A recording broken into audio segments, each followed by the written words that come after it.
दोस्तों आप सबको प्रभु यीशु के नाम से जय मसीह। एक बार फिर से आप सबको इस वीडियो में मैं आपका स्वागत करता हूं। दोस्तों आज की वीडियो बहुत ही महत्वपूर्ण होने वाला है। आज मैं आपसे एक महत्वपूर्ण विषय पर बात करने वाला हूं कि समय से पहले क्यों लोग मर जाता है, अर्थात समय से पहले लोग का देहांत क्यों हो जाता है।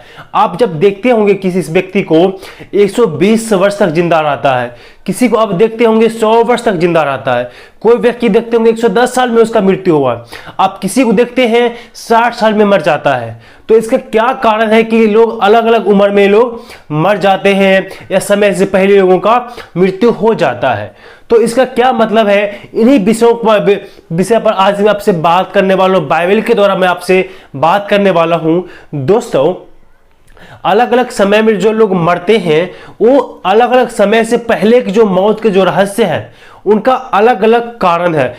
हमारी मौत का अनेकों कारण हो सकता है, बहुत सारे रीजंस हो सकते हैं। हम जब बाइबल में हम देखते हैं सबसे जो लंबा आयु तक जीने वाला व्यक्ति है वो है मतुसेलह। उत्पत्ति 5:27 में इसका वर्णन है। वो 975 वर्ष जिंदा रहा, 975 वर्ष को कम नहीं है। और जिस व्यक्ति को, जिस आदम को परमेश्वर ने बनाया था वो 930 वर्ष तक जिंदा रहा। उसके बाद हम जब देखते हैं नूह के जीवन को देखते हैं, नूह भी 950 वर्ष तक जिंदा रहा था इस संसार में। इतने 975 वर्ष तक लोग जिंदा रहा करते थे उस समय में। उत्पत्ति के समय में हम जब बाइबल को पढ़ते हैं तो हमें ये समझ में आता है, हमें वो पढ़ने के लिए मिलता है कि 975 वर्ष तक इंसान जिंदा रहा था। लेकिन मैं प्रियो, ऐसा क्या हुआ कि जिसके वजह से उसकी जो आयु है धीरे धीरे वो घटते गया। और उत्पत्ति 6 अध्याय का 3 पद में परमेश्वर ने कहा इंसान तो मनुष्य ही, मिट्टी ही तो है, उसकी आयु 120 वर्ष की होगी। और आज के समय में 120 वर्ष भी लोग बहुत कम लोग जीते हैं। हमारे गांव के मुखिया थे जो पुराने समय के, वो 120 वर्ष तक जिंदा रहे थे। लेकिन उसके बाद जो मैंने अपने जीवन काल में जो भी मैं जिस समय से मैं जिंदा हूं, यहां धरती पर हूं, अभी तक मैं तो 120 वर्ष तक तो बहुत कम लोगों को देखा हूं जिंदा रहते हुए। उससे बहुत पहले ही लोग आज मर जाते हैं। तो इन सब का क्या कारण है दोस्तों, मैं आपको पहले बता दिया हूं कि मौत का अलग अलग समय में या समय से पहले का जो मौत होता है इसका अनेकों कारण हो सकते हैं, बहुत सारे रीजन्स हो सकते हैं। लेकिन बहुत सारे रीजन में से एक कारण है वो है पाप। वो पाप है और पाप के वजह से लोग जो है मृत्यु के अधीन हो जाते हैं। आदम हवा के जीवन में पाप कब आया? जब आदम हवा ने परमेश्वर की आज्ञा का उल्लंघन किया, उसने पाप किया। क्योंकि जब आदम हवा को परमेश्वर ने बनाया था तो उसे मरने के लिए नहीं बनाया था, उसे अमर रहने के लिए बनाया था। लेकिन उसके जीवन में मौत आया। कब आया? जब उसने आज्ञा उल्लंघन किया। जब परमेश्वर ने उसे कहा था तो भले और बुरे जो ज्ञान के वृक्ष का फल है उसका तुम फल कभी भी मत खाना, नहीं तो तुम मृत्यु को प्राप्त हो जाओगे। तो आदम हवा ने परमेश्वर की आज्ञाओं को नहीं माना, उसने शैतान के बहकावे में आकर के उसे वर्जित फल को खाया और इंसान के जीवन में मौत को ले आया।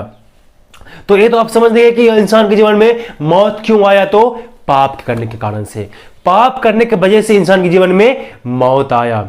और ये वीडियो मैं आपको समझा रहा हूं कि समय से पहले लोग क्यों मर जाते हैं, उसका रीजन भी है पाप।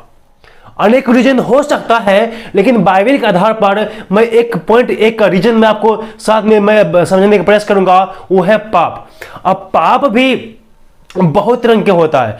पाप तो पाप होता है, चाहे आप झूठ बोलने के पाप करो या बेविचार के पाप करो या खून करने के पाप करो, पाप तो पाप होता है, या आज्ञा उल्लंघन करने के पाप करो, पाप तो पाप होता है। और पाप के वजह से इंसान के जीवन में मौत आया, मौत का प्रवेश हुआ। लेकिन उसी में से आज मैं आपको बताने वाला हूं, पाप के वजह से और बहुत सारे पाप होते हैं और उन्हीं पाप में से एक पाप है झूठ बोलने के पाप। और आज मैं आपको जो वीडियो बनाकर दिखा रहा हूं तो यही झूठ बोलने के पाप के कारण से जो है इंसान का भी समय से पहले मौत हो जाता है, ये भी बहुत बड़ा कारण है समय से पहले मौत होने का, वो है झूठ बोलने का पाप। तो इसलिए इस पूरा वीडियो को वॉच आप जरूर करें। भजन संहिता में लिखा हुआ है हमारी उम्र 70-75 तो होते हैं और ज्यादा बल के कारण हम 80 वर्ष तक भी जिंदा रह सकते हैं। लेकिन दोस्तों, अगर आपके जीवन में पाप बहुत ज्यादा है, आप पाप बहुत ज्यादा करते हैं, तो धीरे धीरे आपकी उम्र भी घटते जाएगा। अब देखिए, बाइबल में सबसे ज्यादा उम्र किसने दिया? मतुसेलह, यानी 975 वर्ष जिंदा रहा वो व्यक्ति ने। लेकिन वहां से अभी तक में देखिए कितना, 120 वर्ष आया। मेरे दादा लोग के जो उम्र थे वो 120 वर्ष के उस समय में लोग जीते थे। और जितना जितना मानव जाति जितना विकास करते गया, उससे ज्यादा कहीं उसके जीवन में पाप का भी विस्तार हुआ है। आप गौर कीजिए, आप अपने समाज में, अपने देश में आप जहां रहते हैं, जितना ज्यादा आपका मानव जाति, आप जितना ज्यादा विकास कर रहे हैं, उससे ज्यादा कहीं आपके जीवन में, आपके आसपास में पाप का भी विस्तार हो रहा है। और जो झूठ बोलने के पाप है, ये भी समय से पहले मौत का कारण बन जाता है। आज मैं आपको बाइबल के माध्यम से आज मैं आपको बताने वाला हूं कि झूठ बोलने के कारण से भी हमारी मौत समय से पहले होता है। आप जितना झूठ बोलेंगे उतना आपका उम्र जो है धीरे धीरे कम होता जाएगा। एक बाइबल पद मैं आपके लिए पढ़ूंगा, जो नीति वचन 19 अध्याय के 9 पद में लिखा है, झूठा साक्षी निर्दोष नहीं ठहरता, जो झूठ बोला करता है वह नष्ट हो जाता है। जो झूठ बोलता रहता है वह क्या होता है? नष्ट हो जाता है। और झूठा व्यक्ति जो साक्षी होता है, जो गवाही होता है, वो अच्छा नहीं होता है। और जो झूठ बोलते रहता है वो व्यक्ति क्या होता है? अंतिम में वो नष्ट हो जाता है, क्योंकि झूठ बोलना जो है वो पाप है। झूठ बोलना जो है वो पाप है। इसीलिए अगर जो आप पाप करते, अगर जो आपने आज झूठ बोला तो आपके आयु एक दिन कम हो गए, फिर आपने झूठ बोला, फिर आपकी आयु कुछ दिन फिर कम हो गए। आप जितना जितना झूठ बोलने के पाप करेंगे, मित्रों, पाप बहुत रंग का होता है, जिस भी समय एक पाप मैं आपको एक्सप्लेन कर रहा हूं, इसलिए आप बाद में कमेंट्स करने लगते हैं अलग अलग तरह के, आप कमेंट करके पूछ सकते हैं। लेकिन जो बहुत तरह के पाप है, उनमें से एक पाप है झूठ बोलने का पाप। मैं इस टॉपिक को लेकर के मैं आपको एक्सप्लेन करना चाहता हूं। इसलिए जो झूठ बोलता है वो नष्ट हो जाता है। और जितना आप झूठ बोलेंगे उतना ज्यादा आपके जो उम्र है वो कम होते जाएगा, वो कम होते जाएगा। आप ज्यादा झूठ बोलेंगे और आपके जो उम्र है वो कम होते जाएगा। किसी जगह निर्गमन में लिखा हुआ है 20 के 16 में क्या लिखा है? तो किसी के विरुद्ध झूठी साक्षी मत देना। पुराने समय में एक 10 आज्ञा परमेश्वर ने दिया था। उस 10 आज्ञा में से एक आज्ञा यह था कि तू किसी के विरुद्ध झूठी साक्षी मत देना। आपको मैं इस बात को एक एक्सप्लेन करना चाहता हूं। क्या है कि मान लीजिए कहीं पर खून हुआ, उस खून को किसी को करते हुए आपने नहीं देखा, लेकिन आप अदालत में जाकर के या किसी के सामने जाकर के आप कहेंगे, भाइयों ये सर, मैंने इस व्यक्ति को, उस व्यक्ति को खून करते हुए देखा है, जबकि आप उसे नहीं देखा है, तो इसे झूठी साक्षी बोलते हैं, अर्थात झूठ बोलना। तो जितना आप झूठ बोलेंगे उतना आपका उम्र भी धीरे धीरे वो आपका उम्र कमता जाएगा। इसीलिए आप झूठी साक्षी भी नहीं दे सकते हैं। ये 10 आज्ञा में से एक आज्ञा भी है कि आप किसी के विरुद्ध झूठा गवाह आप नहीं दे सकते हैं। इसीलिए आप झूठ मत बोले, झूठ मत बोलिए। एक वचन और है, नीति वचन 18 के 21 में लिखा हुआ है, जीव के बस में मृत्यु और जीवन दोनों होते हैं, और जो उसे काम में लाना जानता है वह उसका फल भोगेगा। आपके जीभ में, आपके मुख में, आप मुख से झूठ बोलते हैं या सच बोलते हैं, आपके मुख में जीवन और श्राप जीवा में दोनों है। इसी से अगर जो आप झूठ बोलेंगे तो आपको उम्र कम होगा, धीरे धीरे आप खत्म हो जाएंगे। आप सच बोलेंगे तो परमेश्वर आपको आशीष देगा। इसीलिए आपके पास में है कि आपको किधर जाना है। अगर जो आप पाप करेंगे, ऐसे भी जो व्यक्ति पाप करता है वो चाहे इस संसारिक मौत किसी भी समय वो मरे, लेकिन वो आत्मिक रूप से भी वो मरेगा जब परमेश्वर उसका न्याय करेगा। याद रखिए, जो भी आप काम कर रहे हैं, जो भी आप कुछ कर रहे हैं, हर एक चीज परमेश्वर की किताब में लिखा जा रहा है। चाहे आप झूठ बोल रहे हैं या सच बोल रहे हैं, चोरी कर रहे हैं, बेविचार कर रहे हैं, कुछ भी कर रहे हैं, आप परमेश्वर की किताब में आपका जो एक एक समय का जो कर्म है वो लिखा जा रहा है। जब आपका न्याय किया जाएगा उसी समय में आपको अनंत काल की स्वर्ग मिलेगा या अनंत काल की नरक मिलेगा, उसी समय में भी आपको त्याग किया जाएगा। और जो समय जो पहले जो मौत होता है, इसका भी एक बहुत बड़ा रीजन है कि वो व्यक्ति झूठ पर झूठ नाम का जो पाप है वो बहुत ज्यादा अपने जीवन में वो करता है। इसके कारण से भी उसका मौत जो है समय से पहले हो जाता है। अगर जो इन बातों को एक एग्जांपल भी मैं आपको देना चाहता हूं, जिसका जो झूठ बोलने के कारण से, झूठ बोलने के पाप के वजह से उस व्यक्ति का मौत हो जाता है। आप निकाल लीजिएगा पीड़ितों के काम, उसका 5 अध्याय का जब आप पढ़ेंगे, 1 पद से 5 पद, उसका 8 पद इस प्रकार लिखा हुआ है। हनन्याह नाम एक मनुष्य और उसकी पत्नी शरीफा ने कुछ भूमि बेची और उसके दाम में से कुछ अपने लिए रख छोड़ा, और यह बात उसकी पत्नी भी जानती थी, और उसका एक भाग पीड़ितों के कदमों के आगे रख दिया। पतरस ने कहा, हे हनन्याह, शैतान ने तेरे मन में यह बात क्यों डाली कि तू पवित्र आत्मा से झूठ बोले और भूमि के दाम में से कुछ रख छोड़े? जब यह बात तेरे पास रही क्या तेरी ना थी, और जब बिक गई तो क्या तेरे बस में ना थी? तो यह बात अपने मन में क्यों विचारी? तू मनुष्य से नहीं परंतु परमेश्वर से झूठ बोला। यह बातें सुनते ही हनन्याह गिर पड़ा और प्राण छोड़ दिया, और सुनने वाले पर भय छा गया। यहाँ पर हनन्याह और शरीफा जो पति पत्नी है, वो जो हनन्याह उनका पति और शरीफा उसकी पत्नी होती है। पर जब कलीसिया के निर्माण हो रहा था तो लोग अपने अपने संपत्ति बेच करके, जमीन बेच करके कलीसिया में पैसा को इकट्ठा कर रहे थे, ताकि उसी पैसे से परमेश्वर के सुसमाचार कार्य को प्रचार किया जाए। तो इसने भी प्रभु के नाम से कुछ जमीन को बेची, और जमीन जितने बिका होगा उसी पैसे में से कुछ इसने क्या किया, लालच के वजह से अपने पास रख लिया, और कुछ पैसे को ले जाकर के पतरस के पास में दे दिया। तो इसने सोचा कि पतरस को नहीं पता होगा कि ये जमीन कितना में बिका, तो उसने पतरस के पास में ले गया, और पतरस जो है पवित्र आत्मा से परिपूर्ण रहता था, और वो पवित्र आत्मा में जान लिया कि इसमें से पैसे इसने निकाल लिया था। तो वहां पर जो पतरस ने कहा, हे हनन्याह, क्या तोरे मन में शैतान ने क्यों काम किया, ऐसे तूने क्यों विचारा कि तू पवित्र आत्मा से झूठ बोले, इसमें से पैसा तूने क्यों रख लिया? जब वहां हम आगे पढ़ते हैं तो हनन्याह गिरा और मर गया। कुछ देर के बाद उसकी पत्नी वहां पर आती है, शरीफा आती है वहां पर, और पतरस ने उसकी पत्नी को भी पूछती है, या पूछता है, 8 वचन में लिखा हुआ है। तब पतरस ने उससे कहा, मुझे बता कि क्या तुमने भूमि इतने में बेची? उसने कहा, हाँ, इतने में ही। पतरस ने उससे कहा, यह बात तुम दोनों प्रभु के आत्मा की परीक्षा करने के लिए एकाक किया। देख, तेरे पति के गाड़ने वाले द्वार पर खड़े हैं और तुझे भी बाहर ले जाएंगे। हम जब आगे पढ़ते हैं तो उसकी पत्नी भी मर गया।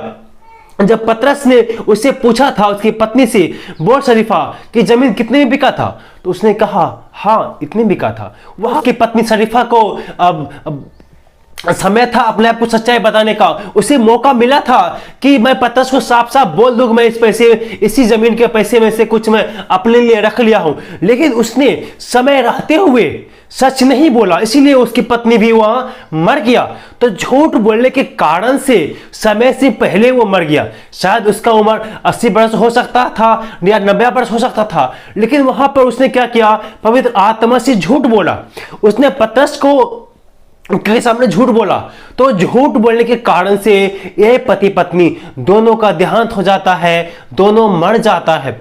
इसीलिए मेरे प्रियो, आपके जीवन में भी समय रहते हुए आप सच्चाई को बयान करें। आप लोग कभी भी एक दूसरे से झूठ मत बोलिए। नया नियम में भी लिखा हुआ है, एक जगह मैंने पढ़ा था कि तुम मुंह से गाली बकना छोड़ दो या तुम एक दूसरे से झूठ मत बोलो। झूठ बोलना भी पाप है, चाहे आप कुछ भी पाप करो, ये भी एक बहुत बड़ा पाप है। झूठ बोलने की वजह से आप समय से पहले आपकी मृत्यु हो सकता है। इसीलिए बाइबल में से ऐसे लोग हैं जो समय से पहले भी उसका देहांत हो गया है और झूठ बोलने के कारण से भी वो समय से पहले वो मर गया है। लेकिन मैं प्रियो, बहुत से लोग क्या कहते हैं, किसी की भलाई के लिए, किसी की अच्छाई के लिए हम झूठ बोल सकते हैं। लेकिन मैं प्रियो, झूठ तो झूठ होता है, पाप तो पाप होता है। चाहे आप छोटा पाप करो या बड़ा पाप करो, बाइबल जो है उसे पाप ही मानेगा, परमेश्वर उसे पाप ही मानेगा। इसीलिए आप कभी भी झूठ मत बोलिए।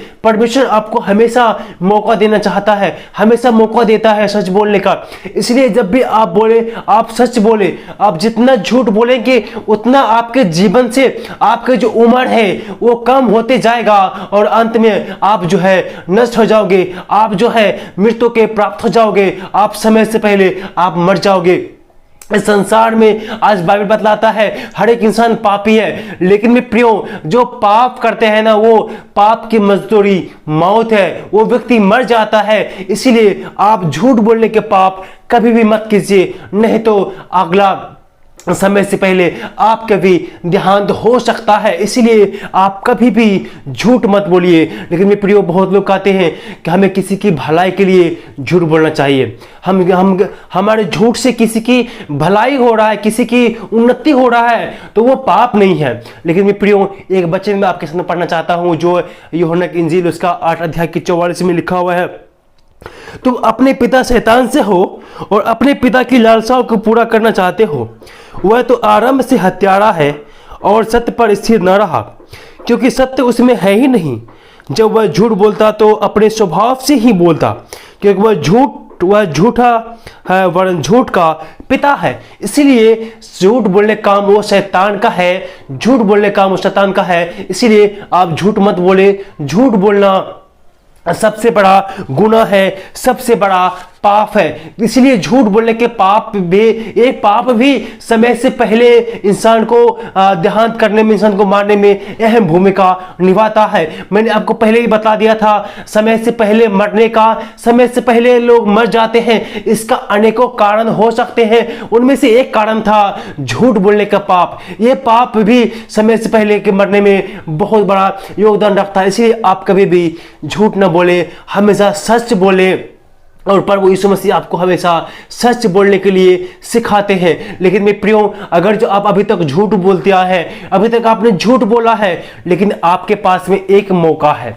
परमेश्वर आपको एक मौका देना चाहता है कि आप सच्चाई बोलो और आप अपने पाप को स्वीकार करो। परमेश्वर आपके जीवन में चाहता है कि आपको एक मौका मिले, आपको मौका मिले। आप क्या करना है, अगर आप झूठ बोलते, अभी तक आपने झूठ बोलते आए हैं, चाहे जाने अनजाने में या जानबूझ के भी आपने झूठ बोला है, तो उस झूठ से, उस झूठ नाम के पाप से आप पछताव करें। एक वचन लिखा हुआ है, पहला यूहन्ना 9:1-9 में लिखा है, यदि हम अपने पापों को मान ले तो वह हमारे पापों को क्षमा करने और हमें सब अधर्म से शुद्ध करने में विश्वास योग्य और धर्मी है। मेरे प्रियो, आपके पास में मौका है। प्रभु परमेश्वर आपको कहता है, आपने अभी तक झूठ बोलने का पाप किया है या कोई भी आपने पाप किया है, आप कर रहे हैं, तो आपके पास में अभी आपके जीवन में एक मौका है। आप उस पाप से पश्चाताप कीजिए और परमेश्वर प्रभु यीशु मसीह में विश्वास कीजिए और प्रभु यीशु मसीह आपके पापों को अपने लहू से धो देगा। प्रभु यीशु मसीह आपके पापों को धोने के लिए, आपके पाप से माफ करने के लिए उस क्रूस पर बलिदान हुआ, ताकि उसके लहू के द्वारा आपके पाप धुल जाए। चाहे आप झूठ बोलने के पाप हो, व्यभिचार के पाप हो या किसी तरह के पाप आपके जीवन में है, तो आपके पास एक मौका है कि आप परमेश्वर से पश्चाताप कीजिए, उस पाप को स्वीकार कीजिए और प्रभु यीशु मसीह को अपने जीवन में उद्धारकर्ता के रूप में ग्रहण कीजिए। तब जो है आप बच सकते हैं और आप जीवन में पाप कम करेंगे। तो आपके जो मौत है, एक दिन तो सबको मरना ही है, लेकिन जो समय से जो पहले मौत है आप लंबी आयु को जी पाएंगे। बाइबल के अनुसार अगर जो आप पाप करना बंद कर देते हैं तो परमेश्वर आपको लंबी आयु जरूर देगा। एक दिन तो मरना है, सबको जानता है, लेकिन कोई समय से पहले चला जाता है पाप करने की वजह से, और कोई अच्छा कर्म करके लंबा समय तक जी लेता है। इसलिए आप परमेश्वर से क्षमा मांगिए और परमेश्वर के अपने आप को परमेश्वर के अधीन कर दीजिए और प्रभु यीशु के नाम पर विश्वास कीजिए। प्रभु यीशु मसीह को अपने उद्धारकर्ता के रूप में ग्रहण करें और उसके पीछे चलने के योग बने और प्रभु यीशु मसीह के अनुसरण आप जरूर करें। परमेश्वर इस वचन के द्वारा आप सबको आशीष दे। और आपको क्या करना है, आप कमेंट बॉक्स में जाइए और कुछ ऐसे विषय होगा जो आप नहीं समझ पा रहे हैं, मुझे कमेंट कीजिए, मैं उसे आपको एक्सप्लेन करने का पूरा प्रयास करूंगा, ताकि परमेश्वर आप सबको आशीष दे सके और अपने बाइबल में आप मसीह जीवन में आप आगे बढ़ सको। परमेश्वर आप सबको आशीष दे।